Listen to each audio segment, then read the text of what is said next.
Let's give a big thanks to Maria for a great job emceeing today.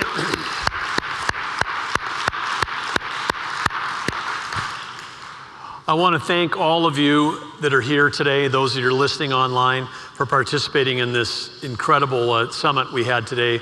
And gratitude to so many. I want to thank, again, our administrators, the building leaders, school board members, everybody we talked about this morning that got us through COVID, from the paraprofessionals, the school nurses, custodial staff, food service workers, office administrators, parents, guardians, community leaders, legislators. It's really been amazing what all of you have been able to do during COVID. Think what you're going to be able to get done when COVID's not happening.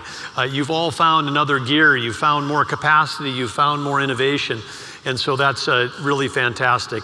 And I also want to say again, congrats to all of our sponsors who've donated so generously to make this possible. Congrats again. Always my honor to be a part of any award ceremony, but the Innovative ND Award recipients. And thanks to those sponsors, Jace Beeler, great job handing out all of those door prizes. Door prizes, of course, were books from the authors and speakers that we had today, and great learning there. And again, special thanks to our very great keynote speakers. To just close out today, I want to just offer a couple minutes of reflections, because we have had such an opportunity from the 17 breakouts. And again, if you had a chance to go to a couple of those live, if you're attending in person, the other 15 are all recorded, and ones that were live were recorded. So if you watched one online and you missed one in person, these resources will live on, and I think that there are many of them that you would benefit from seeing.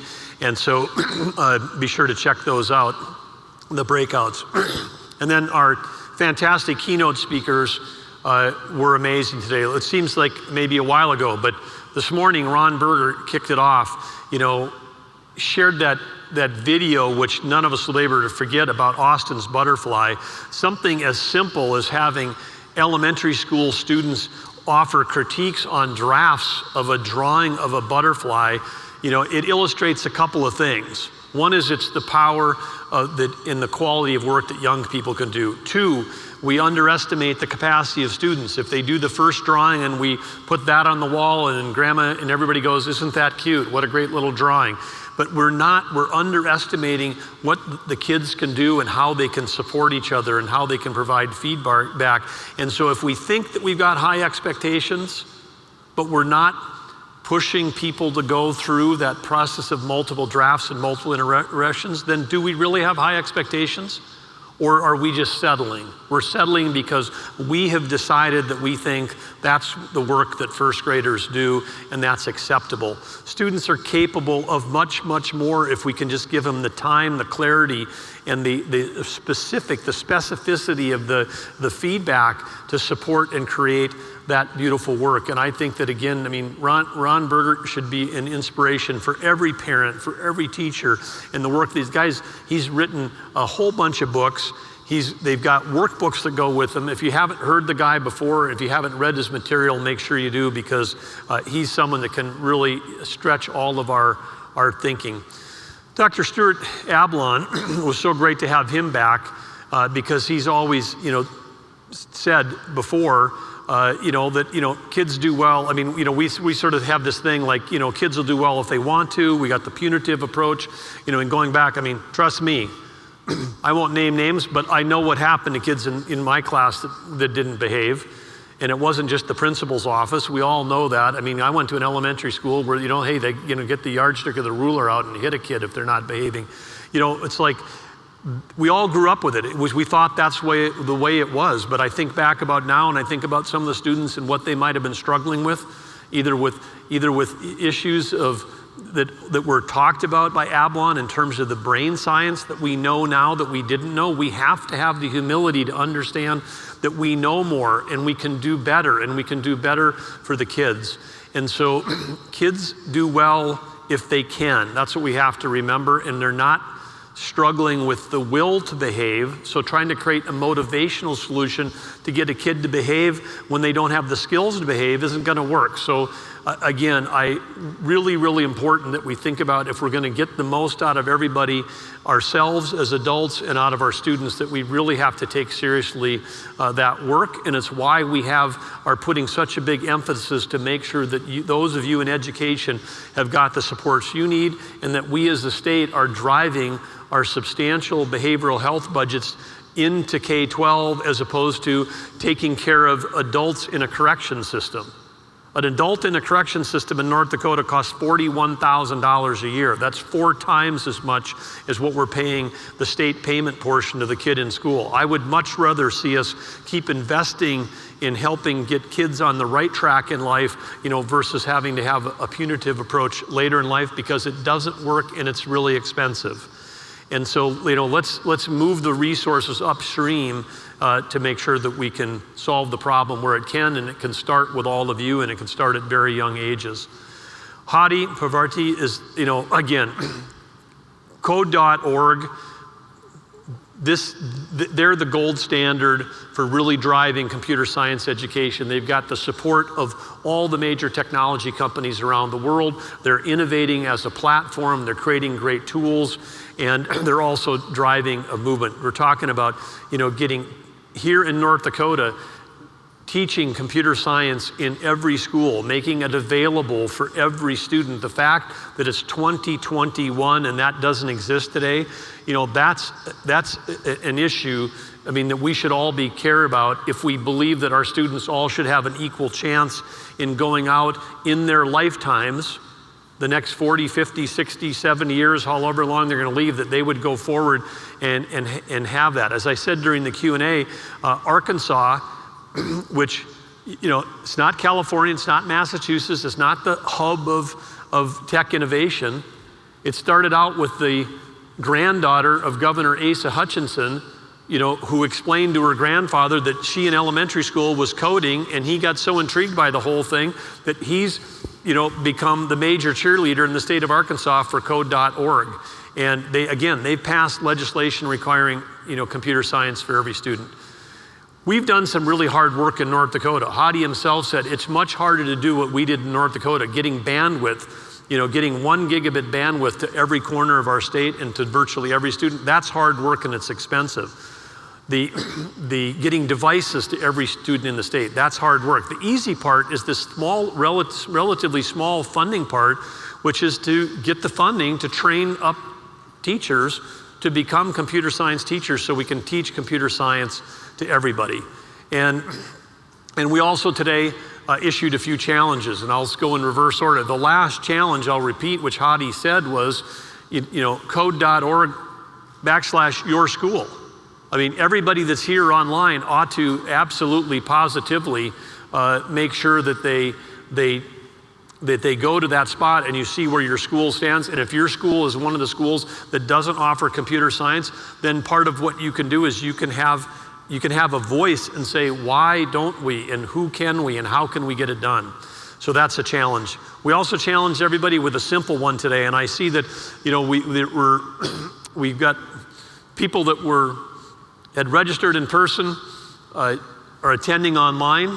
You guys are used to that. I think this year in the hybrid thing, how do you plan for who's coming in person and who isn't? But I know that on some of these other tables, we've got more gratitude cards that haven't been scooped up. So I would encourage all of you, if you've got more than one person in your life that made a difference, grab multiple gratitude cards or hand them out to everybody, or challenge the rest of your team when you get back home. Tell them to send a gratitude card to someone who made a difference for them. So that's number one. Number two is, we talked about inputs and outputs, and we challenged you to have a conversation about how dollars are supporting a return on investment. It's not just about, hey, we have X dollars and everything will be better if we have more dollars. We have the inputs. We are at the highest levels of inputs we have ever been. It's time for those that want to really care about the future of education to take on a new battle, and that's envisioning how we define outcomes that exemplify growth and student success. Again, Ron Berger this morning takes a willingness to explore and learn what students can achieve given the opportunity to work on what? hands-on, real-world, project-based activities. In every one of your communities, there is something happening like that. Let's figure out all the amphibians project. Let's figure out what's going on. And I know that it happened here because I met the team at rugby last year, not in an education summit. I met them at a MSI summit, Main Street Initiative Summit.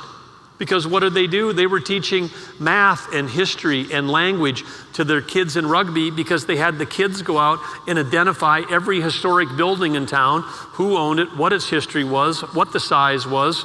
They measured them, they talked about them, they did all that stuff. And then if it had a business in it today, the kids taught the business owner, well, here's how you put a pin on Google and Bing Maps so that you can be identified when someone drives into our town and pulls up Google Maps, your business will show up on it. Rugby's probably the most pinned city in North Dakota, and it didn't happen because of Google or Microsoft or the mayor. It happened because a teacher took the time to try to create a real-world project-based team learning for his students. And so all of us can do that. And then guess what? Now when you do that stuff with all the tools you've been given by our amazing legislators, that stuff can all be built into part of a mastery, which is pathways to learning, which can be part of graduation requirements. So it's like, again, I would think this would be the dream that every educator has ever wanted to be involved in is happening here in North Dakota, is don't tell me what to do, give me a framework that's flexible, and then give me the funding to go do it.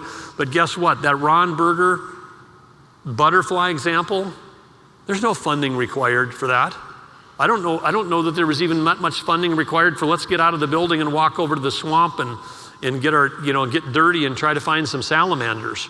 And if they were, then they could probably find partners like the DOT for the salamander tunnel. How cool is that? None of you are going to ever forget that story. How about we do some things that none of our students in North Dakota ever forget?